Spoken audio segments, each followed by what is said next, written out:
한국이 군사 강국이라고? 그 기사를 본 순간 저는 웃음을 참을 수 없었습니다. 정확히 말하자면 코웃음이었죠. 하긴 요즘 언론이라는 게 조회수만 나오면 무슨 말이든 적는 세상이니까요. 전 그저 과장된 기사 하나라고 생각했습니다. 그런데 그건 제 착각이었습니다. 한국에서 제가 본 것, 직접 경험한 그 현장은 정말 상상 이상이었습니다. 그리고 지금 그 이야기를 여러분께 들려드리려 합니다. 사연 시작 전 1초면 가능한 구독과 좋아요 부탁드립니다. 감사합니다. 저는 캐나다 밴쿠버에서 군사전략 저널리스트로 활동 중인 알렉스 첸이라고 합니다. 중국계 가정에서 자랐고 조부의 영향으로 동아시아 군사균형에 대해 어린 시절부터 많은 이야기를 들으며 자랐습니다. 그런 저에게 한국은 늘 중간쯤 되는 국가였습니다. 군사적으로는 미국의 우산 아래에 있고 기술적으로는 유럽을 벤치마킹하는 나라, 스스로 전쟁 억지력을 갖추기보다는 그저 좋은 장비를 잘 가져다 쓰는 나라라고 생각해왔습니다. 전투 경험도 없고 첨단 기술도 대부분 수입산인데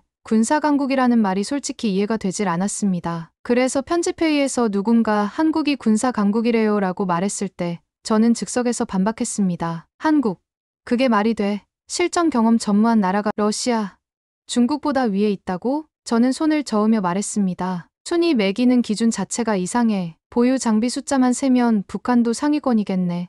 제 말에 동료들은 고개를 끄덕였고 편집장도 별다른 반응을 보이지 않았습니다. 그건 곧 제가 서방의 시선과 크게 다르지 않다는 뜻이었습니다. 실제로 저는 한국의 방산업체들을 그렇게 봤습니다. KF-21은 제대로 된 스텔스도 안 되는 미형으로 봤고 K2 전차는 독일 부품 없인 움직이지 못하는 조립형 무기로만 여겼습니다. K9 자주포는 아무리 많이 팔아도 그게 강한 나라의 증거가 될 순 없다고 생각했습니다. 조부는 늘 말씀하셨습니다. 한반도는 대륙의 그림자였다. 만주에서 자란 조부에게 한국은 변방이었고 그 인식은 자연스럽게 저에게도 전해졌습니다. 어쩌면 제 안에 흐르는 중화 문명의 자부심이 급속히 성장한 한국을 인정하기 싫어했는지도 모릅니다. 사실 저는 한국이 독자적으로 군사 패러다임을 바꿔나가고 있다는 사실 자체를 받아들이기 싫었습니다. 그건 제가 알고 있는 동아시아 질서, 제가 믿어온 위계가 흔들린다는 뜻이었으니까요. 한국 무기들이 해외에서 잘 팔린다고 하던데 동료 기자가 물었을 때 저는 이렇게 답했습니다. 가격이 싸니까 그렇지. 성능이야 독일, 미국 것에 비할 바가 아니야. 실전에서 써본 적도 없는 무기를 누가 믿겠어? 그때까지만 해도 저는 제가 객관적이고 냉철한 분석을 하고 있다고 믿었습니다. 하지만 지금 돌아보면 그건 분석이 아니라 편견이었습니다. 인정하고 싶지 않은 현실을 부정하기 위한 변명이었죠. 한국이 진짜 강해지고 있다면 그건 제가 그동안 무시해온 것들이 실제로는 중요했다는 뜻입니다. 그리고 그 순간 저는 제 자신이 시대착오적인 분석가가 되어가고 있다는 걸 인정해야만 했을 겁니다. 하지만 그때의 저는 아직 그럴 준비가 되어 있지 않았습니다. 저는 늘 스스로를 냉철한 전략 분석가라고 믿어왔습니다. 국제 정세를 읽고 군사 데이터를 다루며 어느 나라가 실제로 위협이 되고 또 허상인지 구별할 수 있다고 생각했죠. 하지만 사실 저는 특정 국가들에 대해선 관심조차 두지 않았습니다. 한국이 그랬죠. 돌이켜보면 저는 한국에 대해 제대로 아는 게 없었습니다. 아니, 정확히 말하면 알고 싶어 하지 않았습니다. 저는 중국계 캐나다인입니다. 제 조부는 만주에서 자랐고 늘 한반도는 대륙의 그림자였다고 말씀하셨습니다. 그 말은 어린 시절에 저에게 깊게 새겨졌고 그 뒤로도 한국이라는 나라를 스스로의 렌즈로만 바라보게 만들었습니다. 그래서 한국이 무언가를 잃었다는 뉴스가 나올 때마다 저는 늘 자동적으로 해석했습니다. 그건 기술 베낀 거야. 자금 투입으로 숫자만 부풀린 거지. 실전 경험도 없는 나라에서 뭘 믿겠어. 그건 마치 제 자신을 방어하는 한 방식이었던 것 같습니다. 한국이 올라온다는 건 제가 알고 있는 질서, 제가 속해 있는 위계 속에 아시아가 흔들린다는 뜻이었으니까요. 실제로 저는 한국전쟁 이후의 한국사에 대해서도 깊이 알지 못했습니다. 1960년대 경제개발 과정에서 보여준 집중력, 1980년대 민주화 투쟁 과정에서 드러난 시민사회의 저력, 1997년 외환위기를 극복하며 보여준 국가적 결속력, 그리고 2000년대 이후 IT와 문화 분야에서 이룬 급속한 혁신까지 이 모든 과정에서 한국이 보여준 회복 탄력성과 적응력을 저는 제대로 들여다본 적이 없었습니다. 더 솔직히 말하면 저는 한국의 지정학적 현실도 제대로 이해하지 못했습니다. 북한과 휴전선을 맞대고 있는 분단 상황, 중국과 일본 사이에서 균형을 잡아야 하는 외교적 복잡성, 그리고 미국과의 동맹 관계 속에서도 독자적 노선을 구축해야 하는 현실적 필요성, 이런 조건들이 한국을 어떻게 변화시켰는지 저는 전혀 관심을 두지 않았습니다. 그런데 이상하게도 최근 몇 년 사이 한국을 둘러싼 언론의 시선이 조금씩 바뀌기 시작했습니다. 미국 국방부 보고서엔 한국산 무기 시스템이 전술 사례로 자주 등장했고, 노르웨이에서는 K9이 나토 표준에 맞춘 우수 기종으로 평가받고 있었습니다. 특히 폴란드의 대규모 K2 전차 도입 뉴스를 봤을 때는 당황스러웠습니다. 폴란드는 나토 회원국이고 러시아와 직접 국경을 맞대고 있는 나라입니다. 그런 곳에서 독일의 레오파르트나 미국의 에이브람스 대신 한국산 전차를 선택했다는 건 단순한 가격, 경쟁력을 넘어선 무언가가 있다는 뜻이었습니다. 게다가 단순 구매가 아니라 기술 이전과 현지 생산까지 포함된 패키지 딜이라는 점에서 폴란드가 한국의 기술력 자체를 인정했다는 의미였죠. 호주의 K9 자주포 도입 소식도 마찬가지였습니다. 호주는 미국의 핵심 동맹국이면서 동시에 아시아 태평양 지역에서 중국을 견제해야 하는 전략적 요충지입니다. 그런 나라가 한국산 무기를 주력으로 선택했다는 건 단순한 경제적 판단을 넘어선 전략적 신뢰가 바탕에 있다는 뜻이었습니다. 그리고 제가 아끼는 동료 레베카는 이렇게 말했습니다. 알렉스, 넌 아직도 한국을 너무 낮게 보더라. 이젠 바뀌었어. 단순한 아시아 국가가 아니야. 그 말이 머릿속을 떠나지 않았습니다. 레베카는 노르웨이 출신으로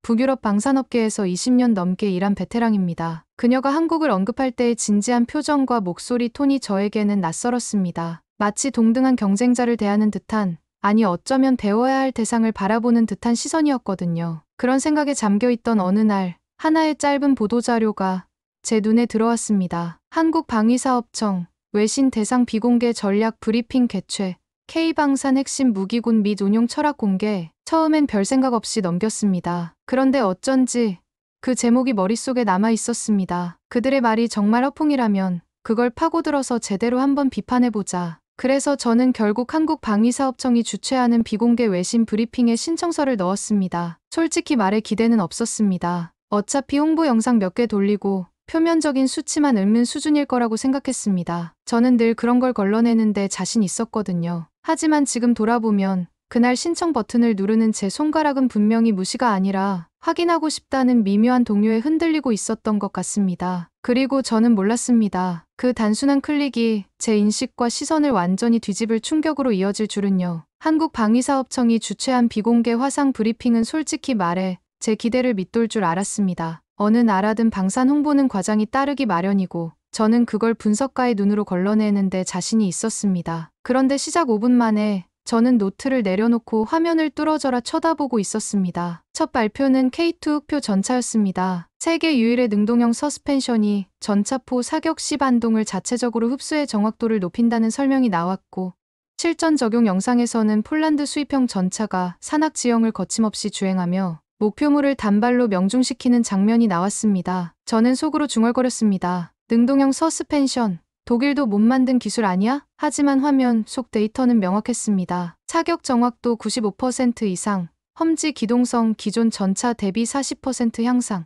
그리고 무엇보다 놀라운 건 이 모든 기술이 순수 한국 개발이라는 점이었습니다. 이어 등장한 K9 자주포, 노르웨이, 호주, 폴란드 등 실제 전투 배치 국가들의 전력 운용 보고서가 공개됐고, 심지어 노르웨이 국방부 장관이 유사시 북극권 방어 전력의 중심축이라고 평가한 인터뷰, 영상도 포함되어 있었습니다. 저는 속으로 중얼거렸습니다. 이 정도면 그냥 수출용 무기 수준이 아닌데 이건 전략 자산이잖아. 특히 인상 깊었던 건 K9의 모듈형 설계였습니다. 각국의 요구사항에 맞춰 포탄 종류, 사격 통제 시스템, 통신 장비까지 맞춤형으로 조합할 수 있다는 설명이 나왔는데 이건 단순한 무기 판매가 아니라 방어 솔루션을 제공하는 수준이었습니다. 노르웨이에서는 극한 추위에 대응하는 특수 윤활유와 가열 시스템을 적용했고, 호주에서는 사막 환경에 맞는 냉각 시스템과 먼지 차단 기술을 보강했다고 했습니다. 화면이 전환되자 이번엔 세종대왕급 이지스 구축함이 소개됐습니다. 128셀 수직 발사 시스템, SM-6 미사일 탑재, 탄도탄 요격 능력까지 갖춘 이 함정은 단순히 함선이 아니라 하나의 움직이는 방공 요새처럼 느껴졌습니다. 설명 중 특히 눈에 띈 문장이 있었습니다. 대한민국 해군은 이미 인도태평양 다국적 작전에 참여하고 있으며 미국 칠함대와의 연동 작전 수행 능력을 확보한 몇 안 되는 동맹국 중 하나입니다. 그 말을 듣는 순간 저는 단순한 제3국 취재자가 아니라 뒤늦게 본질을 눈치챈 구시대 분석가처럼 느껴졌습니다. 그동안 우리는 늘 미 해군이 동북아를 보호하고 있다고 믿어왔습니다. 그런데 지금은 한국이 자체 억지력으로 바다를 지키는 국가가 되어 있었던 겁니다. 더 놀라운 건 한국 해군이 단순히 방어만 하는 게 아니라 영내 안정을 위한 적극적 역할을 수행하고 있다는 점이었습니다. 마지막으로 등장한 KF-21 보람의 전투기, 2022년 첫 시험 비행부터 최근 비행 성공률과 작전 시나리오가 공개됐고, 눈에 띈 건 전투기 내부 설계 대부분이 국산화율 65% 이상이라는 점이었습니다. 그 수치 하나만으로도 한국이 단지 수입 조립국이 아니라는 것이 명확해졌습니다. 더욱 충격적이었던 건 KF-21의 개발 속도였습니다. 2015년 사업 시작부터 2022년 첫 비행까지 불과 7년. 이는 유럽의 유로파이터나 프랑스의 라팔보다도 빠른 속도였습니다. 그리고 이 모든 과정에서 한국은 외국의 도움 없이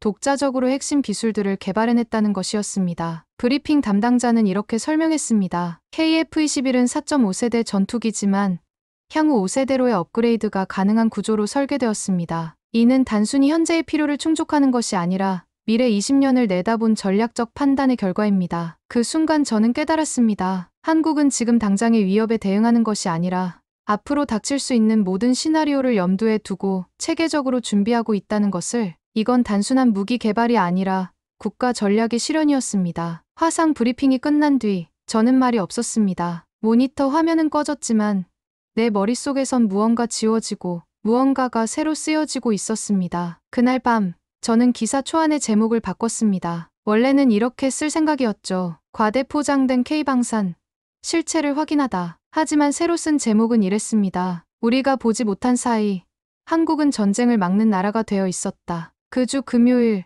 저는 노르웨이에 있는 방산연구원 레베카 라르센과 화상 인터뷰를 진행했습니다. 그녀는 제 오랜 동료이자 군사 기술 분야에서 가장 날카로운 시선을 가진 분석가 중 한 명입니다. 최근 몇 달간 한국의 K9 자주포 프로젝트에 깊이 관여하고 있었기에 이번 취재를 정리하는 데 있어 그녀의 관점은 결정적이라 생각했습니다. 화면 속 레베카는 이전보다 한결 진지한 얼굴이었습니다. 저는 브리핑을 정리한 메모를 슬쩍 보이며 조심스럽게 물었습니다. 요즘 한국 쪽 방산 현장에서 있었지. 거기 그렇게까지 대단해?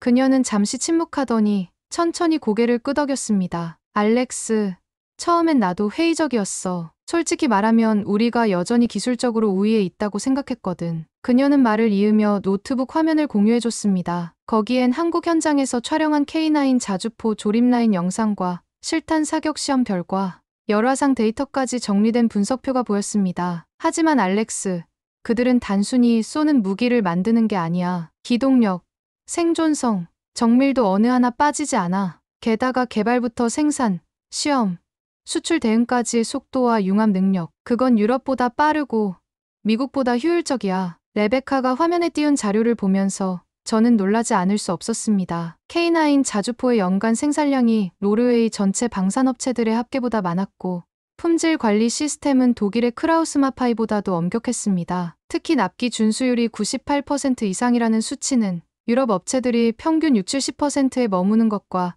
비교해 압도적이었습니다. 그런데 이게 다가 아니야. 레베카는 계속했습니다. 한국 기업들은 고객 맞춤형 기술 지원을 실시간으로 해줘. 노르웨이에서 K9을 운용하면서 생긴 기술적 문제를 서울에 보내면 12시간 안에 해결책이 나와. 시차를 고려해도 놀라운 속도지. 저는 고개를 저었습니다. 그거야 아시아 특유의 빨리빨리 문화 아닐까? 정밀함이 떨어질 수도 있잖아. 처음엔 나도 그렇게 생각했어. 레베카가 웃으며 답했습니다. 하지만 실제론 정반대야. 그들의 빠른 대응은 철저한 데이터베이스와 시뮬레이션 시스템에 기반해 있어. 모든 가능한 문제 상황을 미리 예측하고 솔루션을 준비해 놓는 거지. 즉흥적인 게 아니라 극도로 체계적인 거야. 그녀는 화면을 바라보며 천천히 말했습니다. 우린 이미 따라잡혔어. 그 말이 내 귀에 꽂히는 순간 내 안에서 무언가 무너지는 소리가 났습니다. 캐나다, 미국, 유럽, 중국 내가 분석하고 신뢰하고 중심이라 믿어온 나라들이 이 작은 나라의 방산 산업에 밀리고 있다는 자각, 저는 믿고 싶지 않았습니다. 정말로.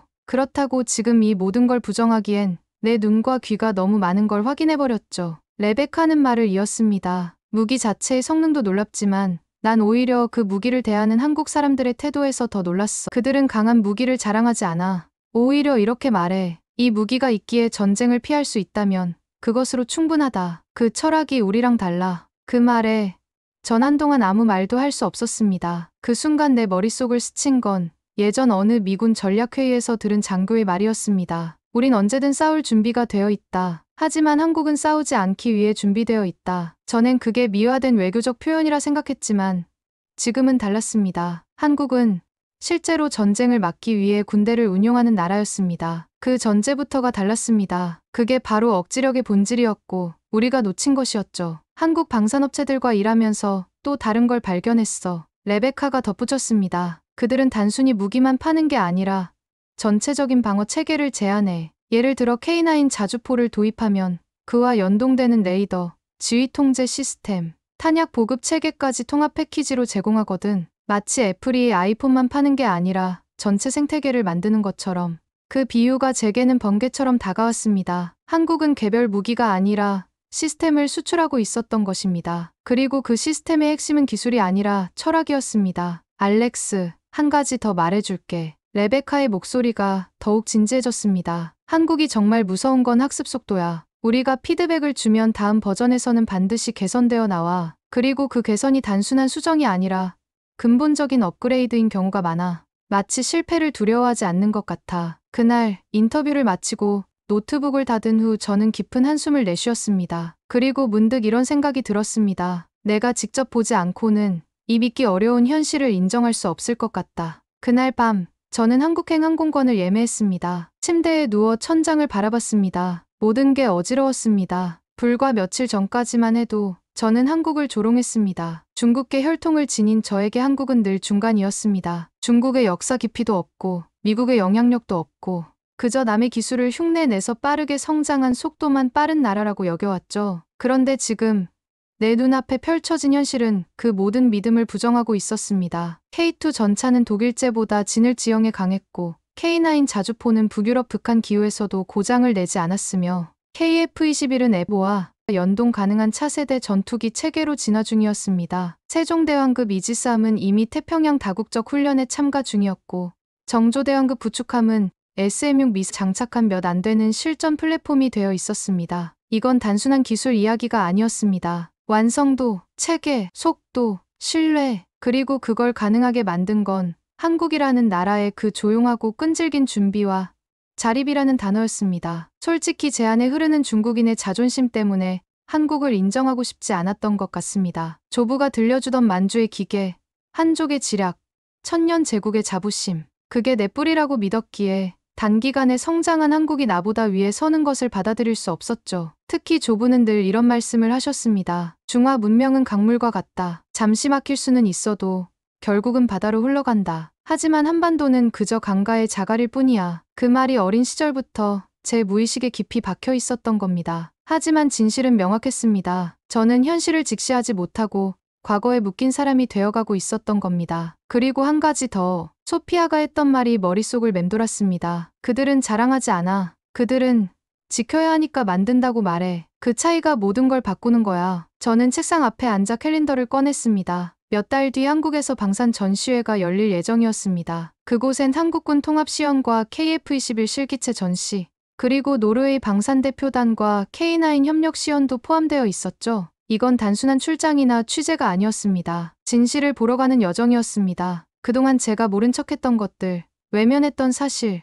그리고 제가 바뀌어야만 하는 이유를 찾으러 가는 거였죠. 한국행을 결심하면서 저는 제 자신에게 정직해지려 했습니다. 사실 저는 두려웠습니다. 한국이 정말로 제가 생각했던 것보다 훨씬 앞서 있다면 그건 제가 그동안 써온 모든 분석이 틀렸다는 뜻이었습니다. 더 나아가 제가 믿어온 아시아의 질서 자체가 완전히 바뀌었다는 의미였죠. 동시에 저는 흥분되기도 했습니다. 진짜 군사 강국이 어떻게 만들어지는지, 21세기의 억지력이란 무엇인지, 그리고 작은 나라가 어떻게 지정학적 제약을 뛰어넘을 수 있는지를 직접 확인할 기회였으니까요. 항공권을 예매하면서 저는 스스로에게 다짐했습니다. 이번에는 편견 없이 보자. 중국계라는 정체성도 서방 언론인이라는 시각도 잠시 내려두고 그냥 한 명의 호기심 많은 관찰자로서 한국을 바라보자. 그리고 만약 한국이 정말로 우리가 놓친 무언가를 가지고 있다면 그걸 솔직하게 인정하고 배우자. 그것이 진짜 저널리스트가 해야 할 일이라고 생각했습니다. 그렇게 저는 한국으로 향하는 비행기에 몸을 맡겼습니다. 인천국제공항에 도착한 건 아침이었습니다. 해가 막 떠오르는 시각, 유리병 너머로 붉게 물든 활주로와 질서정연하게 움직이는 항공사 직원들의 모습이 제 눈에 들어왔습니다. 이 나라, 생각보다 훨씬 조용하곤. 공항 안은 분주했지만 어지럽지 않았습니다. 그 조용한 질서 속에서 저는 설명하기 어려운 긴장감을 느꼈습니다. 단순히 취재를 온 게 아니었습니다. 저는 그동안 잘못 알았던 나라의 심장부에 들어선 것이었습니다. 한국은 상상보다 훨씬 현대적이었고, 제가 예전에 상정했던 아시아의 이류 강국이란 이미지는 입국장에서부터 산산조각이 나기 시작했습니다. 무인 이민국 기기, AI 기반 통역 서비스, 실시간 이동 경로 안내까지 군사력만 발달한 나라가 아니라 모든 시스템이 전반적으로 고도화된 사회였습니다. 특히 놀라웠던 건 사람들의 표정이었습니다. 급하게 움직이면서도 침착했고 개인적이면서도 배려심이 있었습니다. 제가 길을 헤매고 있을 때 자연스럽게 다가와 도움을 준 공항 직원의 친절함에서 저는 한국이라는 나라의 소프트 파워를 처음으로 체감했습니다. 숙소는 서울의 한 호텔로 정했는데 공항철도에 탑승한 순간부터 모든 이동이 매끄럽고 정확했습니다. 열차 안에서 바라본 서울 외곽의 풍경은 제가 예상했던 것과 달랐습니다. 무질서한 개발이 아니라 계획적이고 체계적인 도시 설계가 눈에 띄었죠. 아파트 단지들도 획일적이지 않고 나름의 특색을 가지고 있었습니다. 호텔에 체크인한 후 서울 시내를 걸어보았습니다. 명동과 종로 일대를 돌아다니면서 느낀 건 이 도시가 과거와 현재를 절묘하게 조화시키고 있다는 점이었습니다. 조선시대의 궁궐 옆에 초현대식 빌딩이 서 있고 전통시장 근처에 최첨단 쇼핑몰이 자리하고 있었습니다. 그리고 사람들을 관찰하면서 한 가지 더 발견한 게 있었습니다. 한국인들은 자신들의 성취를 과시하지 않았습니다. 세계적인 기업들의 본사가 즐비한 강남을 걸으면서도 사람들은 그저 일상을 살아가고 있었습니다. 마치 자신들이 이룬 것들이 당연한 일상인 양 받아들이고 있는 것 같았죠. 다음 날 국제방산 전시회에 도착한 뒤 등록 데스크에서 외신 등록증을 받은 뒤 전시장 내부로 들어섰습니다. 순간 저는 숨이 막히는 듯한 충격을 받았습니다. 그곳엔 전쟁을 억제하기 위한 나라의 모든 준비가 집결해 있었습니다. 한쪽에는 K2 흑표 전차 실물 전시가, 다른 한쪽엔 K9 자주포, 천무 다연장 로켓, 천공II 미사일의 실전 배치 구조가 재현되어 있었습니다. 그리고 전시장 중앙에는 KF-21 보람의 실기체가 조명 아래 우뚝 서 있었습니다. 이건 단순한 전시가 아니었습니다. 이건 국가적 메시지였습니다. 우리는 말이 아니라 구조로 준비했다. 우리는 위협이 아니라 억지로 대응한다. 그 순간 저는 수첩을 꺼내 이렇게 적었습니다. 이곳은 무기를 전시하는 공간이 아니라 전쟁을 막기 위한 철학을 증명하는 공간이다. 전시장을 돌아다니면서 만난 한국 방산업체 관계자들의 설명을 들으면서 저는 또 다른 놀라움을 경험했습니다. 그들은 자국의 무기 성능을 자랑할 때도 늘 평화를 지키기 위한이라는 전제를 붙였습니다. 이 무기가 강하기 때문에 전쟁이 일어나지 않을 것이라는 논리였죠. 특히 인상 깊었던 건 한 관계자가 천궁 미사일을 설명하면서 한 말이었습니다. 저희는 이 미사일이 한 번도 사용되지 않기를 바랍니다. 그것이 이 무기가 성공한다는 뜻이니까요. 이런 사고방식은 서방의 방산업체에서는 좀처럼 들을 수 없는 것이었습니다. 그날 오후부터 전시회 관계자들과의 인터뷰 일정이 이어졌습니다. 그들은 자국의 무기를 자랑하기보다 언제든 위협에 노출될 수 있는 지정학적 현실에서 우리가 택할 수 있는 유일한 방법은 억지력뿐입니다라고 말했습니다. 한국의 군사력은 단지 무기의 강함이 아니었습니다. 그것을 운용하는 사람들의 태도, 체계, 연계된 시스템, 그리고 국민의 신뢰와 일치된 국가 전략이었습니다. 그날 밤, 호텔 창가에 앉아 서울의 밤하늘을 바라보며 저는 조용히 중얼거렸습니다. 저는 지금 그 나라의 땅을 밟고 있다. 내가 무시했던, 하지만 지금은 존경할 수밖에 없는 나라. 이튿날 오전, 전시장 주관 부서의 안내를 받아 VIP 시연구역으로 입장했습니다. 이 구역은 일반 관람과는 달리 한국군이 실제로 전시 상황을 가정해 작전을 시뮬레이션하는 통합 전투 체계 시연관이었습니다. 입장과 동시에 저는 눈을 의심했습니다. 거대한 360도 스크린과 실제 K2 전차 모형, 실물 크기의 무기 전개 구조, 수많은 데이터를 실시간으로 송출하는 상황판, 그리고 시연을 총괄하는 육해공군 전술 전문가들의 해설. 첫 장면은 북한 장사정포 도발 시나리오였습니다. 레이더망에서 도발 조짐을 포착한 후 전시 상황은 초 단위로 빠르게 전개됐습니다. 지상에선 K2 전차와 K9 자주포 부대가 자동 기동 명령을 받았고 공중에서는 KF-21이 3분 이내로 이륙해 전방 공역으로 접근, 동시에 천궁2 지대공 미사일이 공중 위협을 요격하는 시나리오가 이어졌습니다. 놀라운 건 이 모든 움직임이 사전에 녹화된 영상이 아니라 실시간 통제 시뮬레이션이라는 점이었습니다. 각 부대의 연동, 무기 간 호환, 명령 체계의 전달 속도까지 전부 실전급 통합 시스템이었습니다. 저는 소리 없이 숨을 삼켰습니다. 이건 그냥 강한 무기의 문제가 아니었습니다. 강한 무기들을 강하게 함께 쓰는 나라,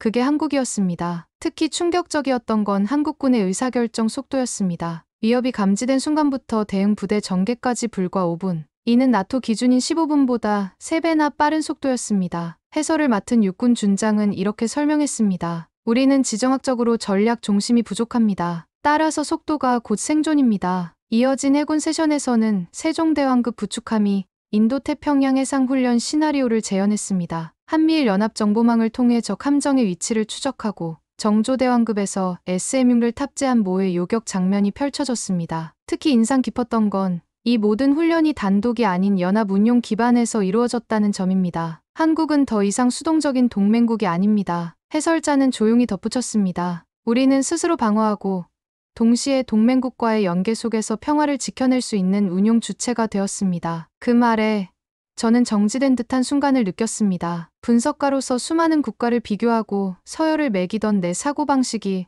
지금 이 순간 완전히 무너지고 있었던 겁니다. 해군 시연에서 가장 놀라웠던 부분은 한국 해군의 동시 다발적 작전 수행 능력이었습니다. 동해에서는 북한 잠수함을 추적하고 서해에서는 중국 군함을 견제하며 남해에서는 일본 해상자위대와 연합훈련을 진행하는 복합 시나리오가 동시에 펼쳐졌습니다. 그리고 이 모든 작전이 실시간으로 조율되고 있었습니다. 그 다음은 공군의 시연, KF-21의 적어도 회피기동 시뮬레이션, 스텔스 도료의 흡수율 실측 결과, 그리고 전 세계 어느 전투기보다 빠른 무장 교체 속도가 공개되었습니다. KF-21의 무장 교체 시연을 보면서 저는 깜짝 놀랐습니다. 공대공 미사일에서 공대지 미사일로 교체하는 데 걸린 시간이 불과 8분. 이는 F-16의 F-35의 12분보다 현저히 빠른 속도였습니다. 더욱 놀라운 건 이 모든 과정이 완전 자동화되어 있어서 조종사가 조종석에서 내릴 필요가 없다는 점이었습니다. 그때 옆에 있던 미국 군사 전문지 데니얼 기자가 낮은 목소리로 말했습니다. 우린 그동안 한국을 너무 얕봤나 봐. 저는 천천히 고개를 끄덕였습니다. 나도 똑같았어. 공군 시연의 하이라이트는 KF-21과 F-35A의 연동 훈련이었습니다. 두 전투기가 서로 다른 제조사, 다른 국가에서 만들어졌음에도 불구하고 완벽하게 데이터를 공유하며 협동 작전을 수행하는 모습이 펼쳐졌습니다. 이는 한국의 항공 기술이 단순히 추격 수준이 아니라 호환 단계에 이르렀다는 의미였습니다. 마지막으로 육군의 종합시연, K2 전차, K9 자주포, 천무 다연장 로켓, 현무 미사일이 통합 네트워크로 연결되어 하나의 거대한 타격 체계를 구성하는 장면이 나타났습니다. 각 무기 체계가 실시간으로 표적 정보를 공유하고 최적의 타격 순서와 방법을 자동으로 계산해내는 모습은 마치 SF 영화를 보는 것 같았습니다. 그날 하루 저는 수십 개의 무기 시스템을 보고 수백 명의 기술자, 장교, 연구원들과 대화를 나눴습니다. 하지만 내 마음을 가장 움직인 건 한국이 진심으로 전쟁을 원하지 않는 나라라는 확신이었습니다. 무기를 강하게 만든 건 기술이지만 그걸 쓸 필요가 없기를 바라는 마음이야말로 한국이라는 나라가 가진 진짜 힘이었습니다. 그리고 저는 깨달았습니다. 내가 이곳에 오기 전까지 알고 있던 충격이란 그저 정보의 차이에서 오는 놀라움일 뿐이었다는 것을. 진짜 충격은 인식이 바뀌는 순간에 찾아오는 것이었습니다. 전시회 마지막 날, 저는 한국군 장교 한 분과 별도의 인터뷰를 진행하게 되었습니다. 그는 육군 전력기획단 소속 중령이었고 K방산 시스템 수출에 있어 전략적 자문을 맡고 있는 인물이었습니다. 처음 마주했을 때 그는 겸손하고 단정한 인상이었지만 한마디 한마디엔 흔들림 없는 확신이 담겨 있었습니다. 중령님, 제가 본 K2나 K9, 보라매 같은 무기들은 상당히 인상 깊었습니다. 하지만 더 놀라운 건 그걸 운용하는 방식이었습니다. 이 모든 무기가 단지 싸우기 위한 것이 아닌 듯 느껴졌습니다. 그는 잠시 고개를 끄덕이더니 조용히 말했습니다. 맞습니다. 저희 목표는 강한 무기를 만드는 것이 아닙니다. 전쟁이 일어나지 않게 만드는 무기를 만드는 것, 그것이 우리의 전략입니다. 그 말은 단순해 보였지만 제 머리를 정통으로 때렸습니다. 저는 지금까지 수많은 나라의 전략 문서를 읽고 무기 전시장을 다녔지만 이런 대답을 들은 건 처음이었습니다. 좀 더 구체적으로 설명해 주실 수 있을까요? 제가 물었습니다. 우리나라는 분단 국가입니다. 휴전선 건너편엔 언제든 도발할 수 있는 세력이 있고 주변엔 강대국들이 둘러싸고 있죠. 이런 상황에서 우리가 선택할 수 있는 방법은 두 가지입니다. 하나는 누군가에게 의존하는 것, 다른 하나는 스스로 지킬 힘을 기르는 것. 우리는 후자를 택했습니다. 중령의 설명을 들으면서 저는 한국의 방산 정책이 단순한 군비 증강이 아니라는 걸 깨달았습니다. 이건 생존 전략이었고 동시에 평화 전략이었습니다. 그런데 중령님, 한국의 무기들이 해외에서 큰 인기를 끌고 있는데 이것도 같은 맥락에서 이해해야 할까요? 물론입니다. 우리가 무기를 수출하는 이유는 돈벌이가 아닙니다. 물론 경제적 효과도 있지만 더 중요한 건 신뢰의 확산입니다. 우리 무기를 쓰는 나라가 많아질수록 우리와 같은 가치를 공유하는 나라가 많아지는 거죠. 그게 바로 진짜 안보입니다. 그 말에 저는 놀라지 않을 수 없었습니다. 한국은 무기 수출을 통해 군사적 영향력뿐만 아니라 가치와 철학까지 전파하고 있었던 것입니다. 그날 오후 전시회장 한쪽 부스에선 한국군 장병들이 직접 개발에 참여한 드론 감시 체계와 탄도탄 대응 알고리즘에 대한 발표가 있었습니다. 발표를 맡은 소령은 다소 긴장한 듯 보였지만 말 하나하나에 실전 경험과 현실적인 감각이 살아 있었습니다. 저희는 전쟁을 시뮬레이션하지 않습니다. 전쟁을 막기 위한 모든 가능성을 시뮬레이션합니다. 그 말에 청중들은 조용히 고개를 끄덕였고 저 역시 깊이 공감했습니다. 특히 인상 깊었던 건 그들의 연구개발 과정이었습니다. 한국의 방산업체들은 단순히 외국 기술을 모방하는 게 아니라 한국의 특수한 지형과 기후, 그리고 위협 환경에 최적화된 무기를 개발하고 있었습니다. 예를 들어 K2 전차의 능동형 서스펜션은 한반도의 산악지형에서 최대 성능을 발휘하도록 설계되었고 K9 자주포의 자동화 시스템은 적은 인력으로도 최대 화력을 발휘할 수 있도록 만들어졌습니다. 우리는 남의 기술을 베끼지 않습니다. 우리만의 필요에서 출발해서 우리만의 해답을 찾아갑니다. 그 과정에서 생긴 기술이 다른 나라에도 도움이 된다면 그것만큼 좋은 일은 없죠. 소령의 말에서 저는 한국 방산의 진짜 경쟁력을 발견했습니다. 여기엔 대륙의 과시욕도 서방의 자부심도 없었습니다. 다만 조용한 결심이 있었습니다. 지킬 것이 있기 때문에 준비하는 것, 자랑이 아니라 책임의 문제로 강함을 말하는 것. 전시회의 마지막 프로그램은 미래 방산 비전 세미나였습니다. 거기서 한방산연구원이 발표한 내용이 특히 기억에 남습니다. 우리의 최종 목표는 완벽한 방어 체계를 구축하는 것입니다. 그래서 누구도 우리를 공격할 생각을 할 수 없게 만드는 것. 그때 비로소 진짜 평화가 옵니다. 그 발표를 들으면서 저는 한국이 추구하는 게 단순한 군사력이 아니라는 걸 확신하게 되었습니다. 이들이 만드는 건 무기가 아니라 평화였습니다. 그리고 그 평화는 두려움이 아니라 존중에 기반한 것이었습니다. 그날 밤 숙소로 돌아가는 길에 레베카에게 메시지를 보냈습니다. 이젠 알겠어. 그들이 만든 건 무기가 아니라 철학이었어. 그리고 그 철학은 우리가 그동안 갖지 못했던 것이었지. 저는 창가에 앉아 서울의 야경을 바라봤습니다. K9이 활약하고 있는 북유럽의 밤보다도 지금 이 조용한 도시가 훨씬 단단하게 느껴졌습니다. 이 나라는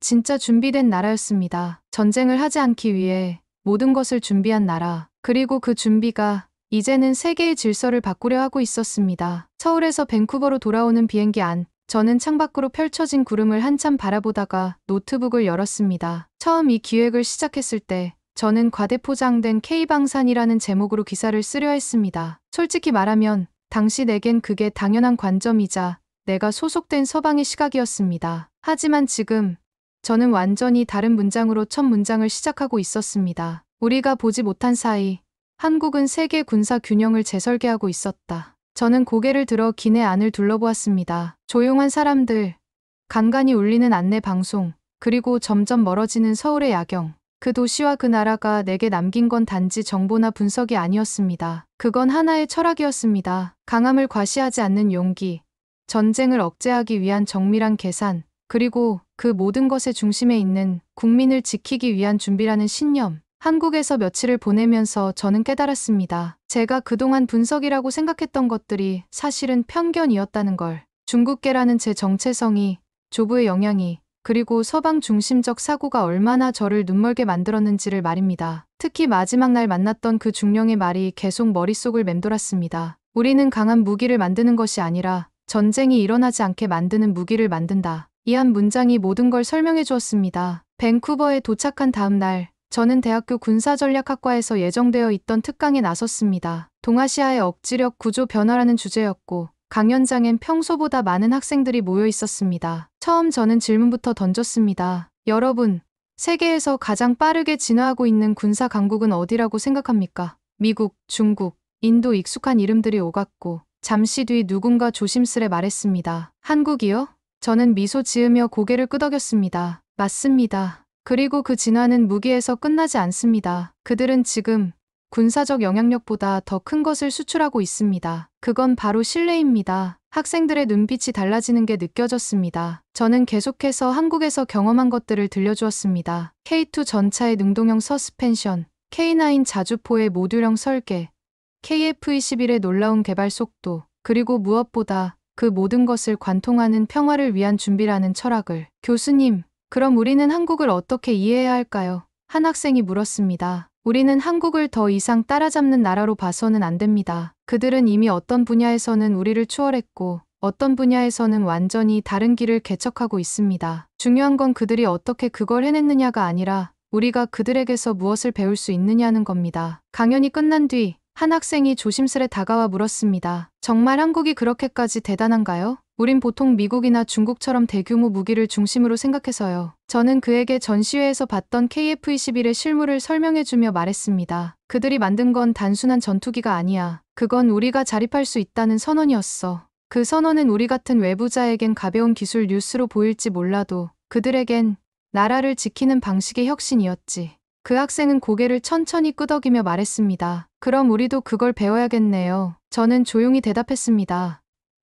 그래, 우리는 지금 한국이 우리보다 먼저 배운 교훈을 조금 늦게 따라가는 중이야. 다음 날 저는 편집장을 만나 한국 취재에 대해 보고했습니다. 알렉스, 솔직히 말해서 한국이 정말 그렇게 대단해? 아직도 좀 의구심이 들어. 편집장의 반응은 예상했던 대로였습니다. 편집장님, 저도 처음엔 똑같이 생각했습니다. 하지만 직접 보고 나니 확신할 수 있어요. 한국은 이미 우리가 생각하는 아시아의 중급 강국 수준을 넘어섰습니다. 그들은 지금 새로운 게임의 룰을 만들고 있어요. 그날 밤 편집부에 내 기사를 송고하며 저는 마지막 문장을 적었습니다. 대한민국은 육지와 바다, 하늘을 지배하지 않는다. 그들은 그 모든 곳을 지켜야 할 공간이라 부른다. 지금 전 세계가 그들을 다시 바라보기 시작한 이유다. 기사를 마치고 나서 저는 레베카에게 긴 이메일을 보냈습니다. 한국에서의 경험, 그리고 그것이 제게 준 변화에 대해서. 그녀의 답장은 간단했습니다. 알렉스, 넌 이제 진짜 저널리스트가 된 것 같아. 편견을 버리고 진실을 보는 것, 그게 우리가 해야 할 일이니까. 그날 밤 잠자리에 들면서 저는 조부의 말씀을 다시 떠올렸습니다. 한반도는 대륙의 그림자였다. 하지만 이제 저는 알고 있었습니다. 그림자가 때로는 본체보다 더 선명할 수 있다는 걸. 그리고 한국은 이제 누구의 그림자도 아닌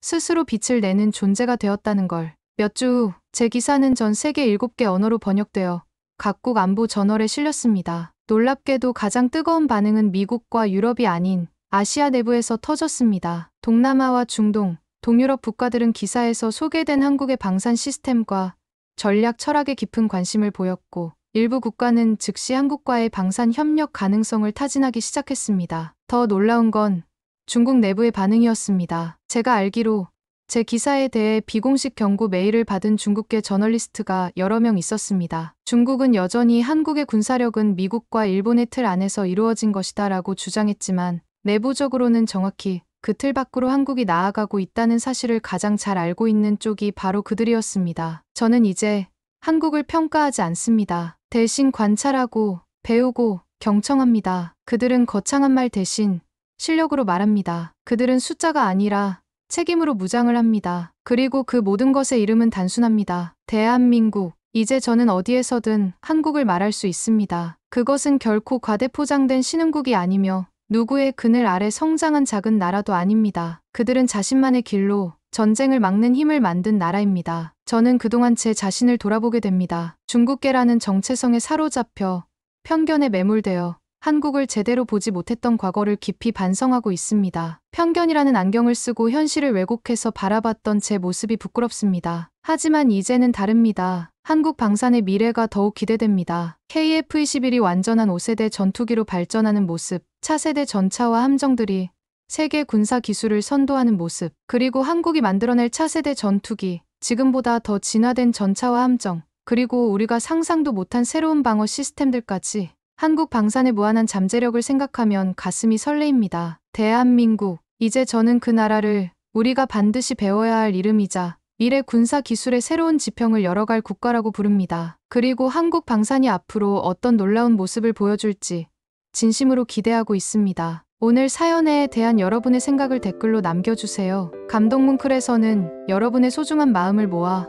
사연 주인공들에게 전해드리고 있습니다. 여러분 주변에 감동적이거나 재미있는 실제 사연들을 제보받고 있으니 언제든 저희 공식 메일로 제보해주세요. 오늘 들려드린 사연에 공감하셨다면 구독과 좋아요 눌러주시고 주변 분들과도 공유해주세요. 여러분의 작은 관심과 응원이 더욱 좋은 콘텐츠를 만드는 데 큰 힘이 됩니다. 오늘도 여러분의 하루의 작은 즐거움이라도 되었기를 바라며 지금까지 감동뭉클이었습니다. 끝까지 시청해주셔서 감사합니다. 다음에 더 감동적인 사연으로 찾아뵙겠습니다.